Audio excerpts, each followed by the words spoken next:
పితృదేవతలో ఒక గణం ఉంది. పితృదేవతలు అనేటువంటి ఒక గణం ఉంది.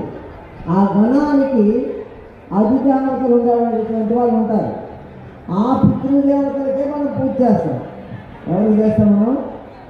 ఆ పితృదేవతలు సంతృప్తి చెందకపోతే సంతానం కలగదు. చాలామందికి గర్భశక్తి చిన్నదవ్వడానికి, ఒక ట్యూబ్ బ్లాక్ అవ్వడానికి, కిందటి జన్మలో ఆవిడ గర్భస్రావాన్ని ఏమనుకోకూడదమ్మా, గర్భంలో ఉండేటువంటి శిశువుని సంహరించడం వల్ల అలా జరుగుతాయి.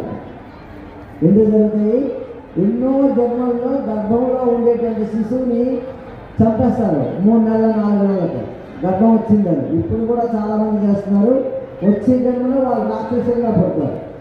ఎవరైనా అలా చేసి ఉంటే రాక్షసులుగా చెప్తారు. సామాన్య దోషం కాదు, పితృదోషం. చాలా పంచమహాపాతకాలు మహాపాతకం అది. 3వ నెలలో గర్భస్రావం చేయించుకోవడం, ఇవన్నీ చాలామంది తెలియక చేసుకుంటారు. మాకు ఇక్కడ పిల్లలు ఉన్నారు, ఇంకో పిల్లలు కావాలంటే ఇంకొక 6 నెలలు పోయిన తర్వాత, ఇంకో 6 సంవత్సరాలు పోయిన తర్వాత అంటాం. ఇప్పుడు వస్తాను. అదేమవుతుంది?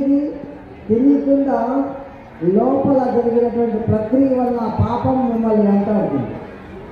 అలా గర్భస్రావం చేసుకునే వాళ్ళు కూడా ఇంట్లో ఎవరొకరు చనిపోవడం వల్ల, ఇంకేదో ఒకటి జరగడం వల్ల, ఇంకొకటి జరగడం, వాడి శాపం మన వెనకాల పిశాచంగా తిరుగుతూనే ఉంటుంది. ఎందుకంటే ఆ బిడ్డ వచ్చి తన కర్మని నివారణ చేసుకొని 1 రోజు పెట్టినా, 2 రోజులు పెట్టినా, 1 గంట పెట్టినా, 1 సెకండ్ పెట్టినా వాడి కర్మ పోతుంది. గర్భంలో ఉంటుండగా చంపడం వల్ల 6 నెలల్లో, 5 నెలల్లో, 4 నెలల్లో బ్యాలెన్స్ ఉంటుంది కదా. ఈ పాపం అంతా కూడా మనకే అంటుతుంది.